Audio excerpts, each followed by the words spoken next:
Hi, my name is Allison Cornelius. I'm a USA nursing student, and I'll be performing the Indwelling Urinary Catheter video for you today. So here's my ID, and scan the room.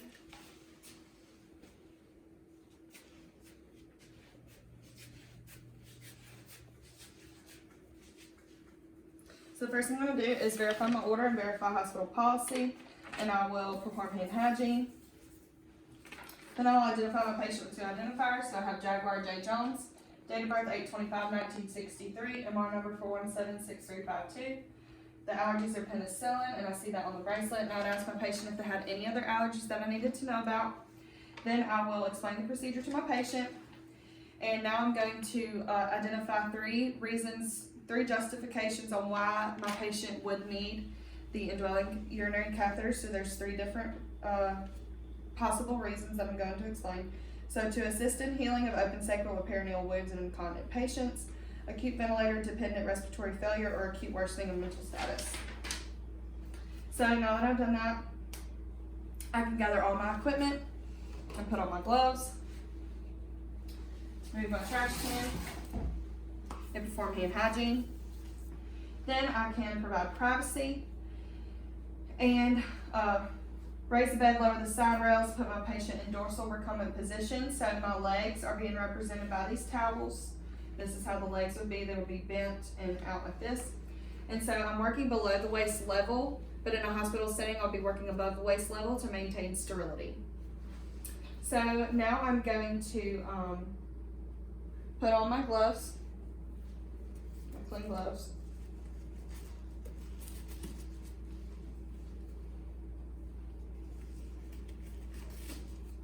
Then I'll provide perineal care. So perineal care for a female would be front to back, and perineal care for a male would be circular motions. So I'm going to open my catheter package.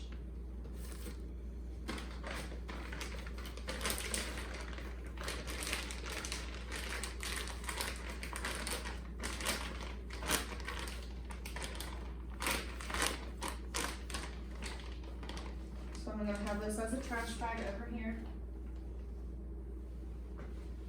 Then I'm going to begin opening it aseptically, only touching the 1-inch border.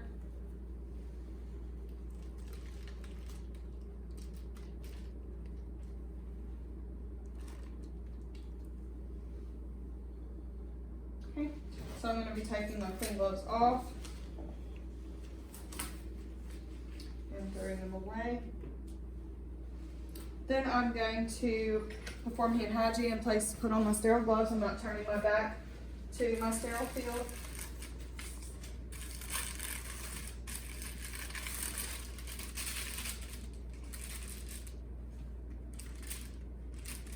I'm going to turn these around.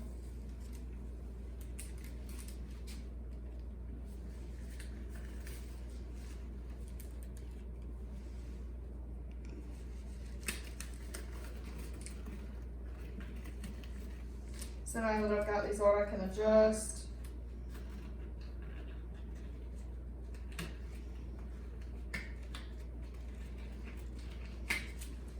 And I'm going to walk back over here, not turning my back on my sterile field.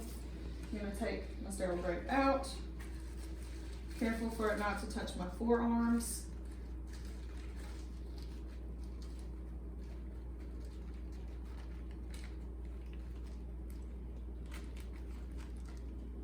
Curve it inward. Place it down. In a hospital, the flaps would go below the legs, but they're not going to do that today because of my setup. So I'm going to move this. And I'm going to arrange my contents. So I would take my swabs out, but my betadine swabs. But I've already done that. And then I'm going to put some lubricant onto my tray. Okay. I'm going to grab my syringe, take the cap off and throw it in my trash bag. I'm gonna grab my catheter. It would normally have a plastic wrap on it today, but I do not have that. I'm going to attach. And leave it in here.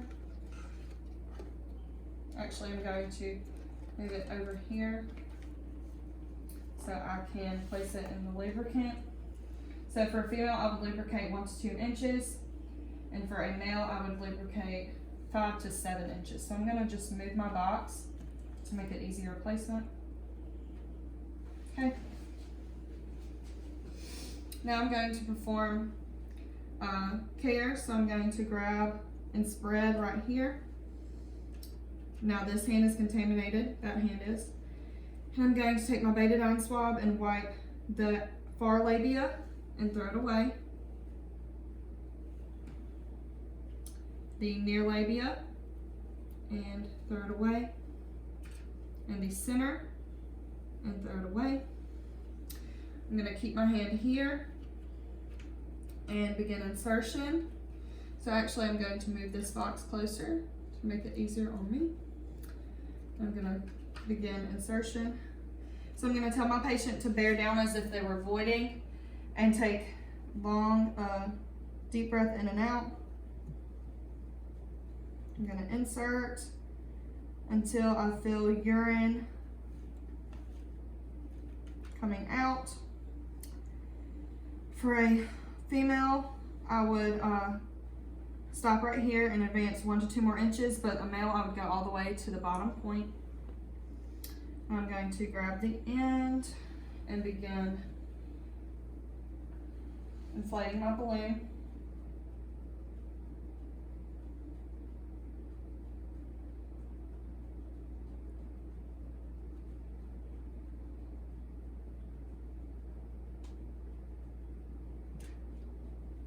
Okay, now that I've done that, I can remove, place this on the side.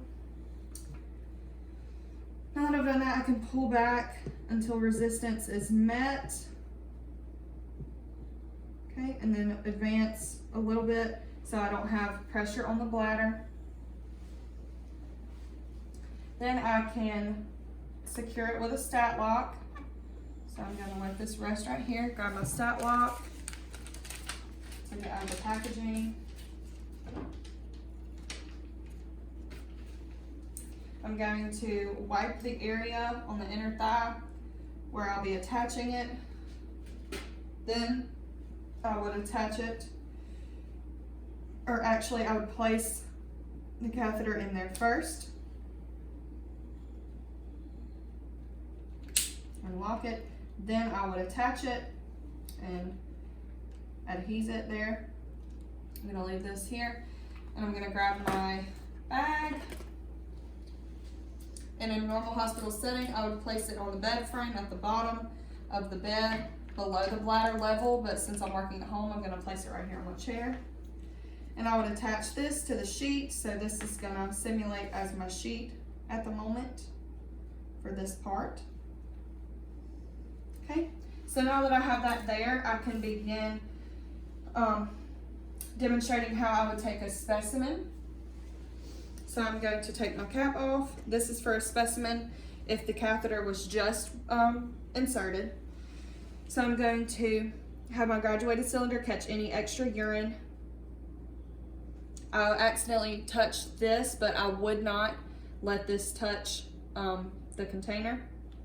So I'm going to unclamp and release this without touching it.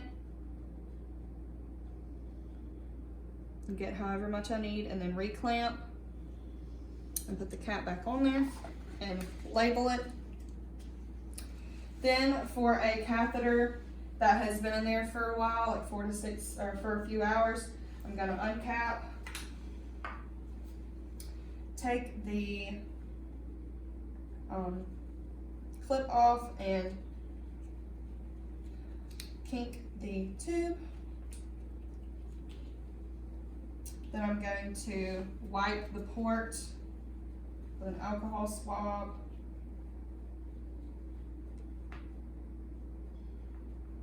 And throw this away. Then I will attach the syringe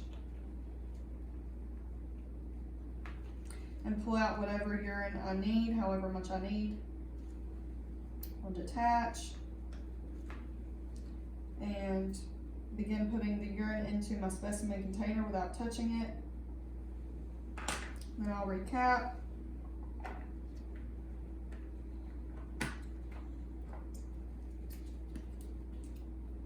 And label it. Then I will unkink my tube and attach it back to the bed. Okay.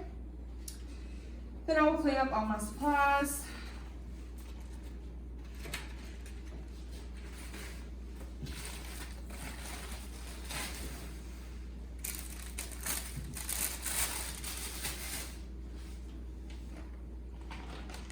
Okay.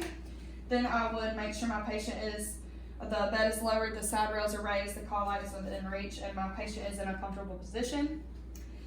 Then I will take off my gloves, glove to glove, and skin to skin. And I would document the catheter size, the amount, color, and consistency of the urine, the specimen collection, and how the patient tolerated the procedure. Then I would do daily catheter care and after incontinence of stool. Then I would look at my order to make sure I know when to discontinue the, or if at all I discontinue the catheter. So now I'm going to demonstrate how to discontinue the catheter. So the first thing I'm going to do is lift my bed, raise the bed, lower the side rails, put my patient back in this dorsal recumbent position, put on my clean gloves and already have my goggles on.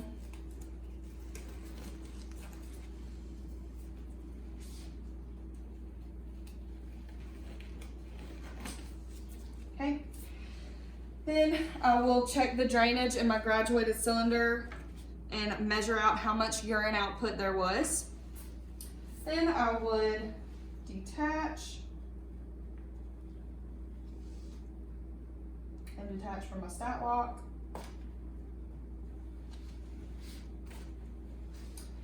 Then I'm going to attach my syringe and begin letting gravity deflate the balloon.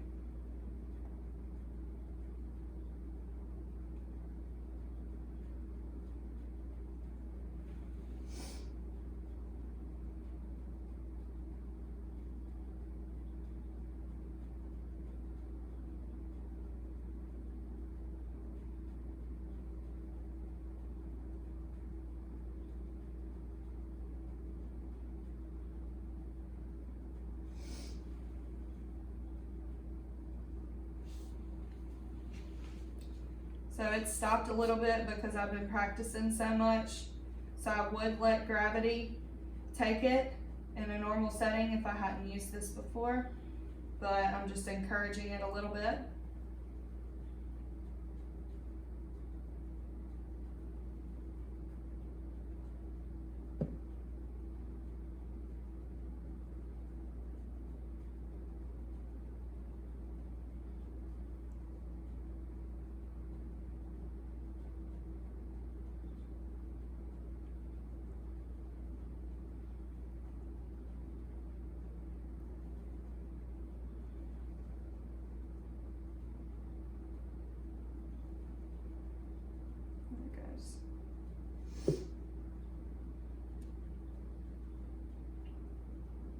Okay, now that it's got all that out, I'm going to remove the syringe.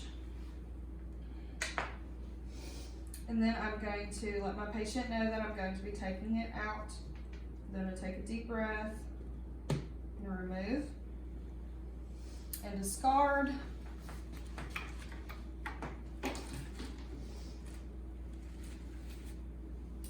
Then I'm going to immediately do perineal care.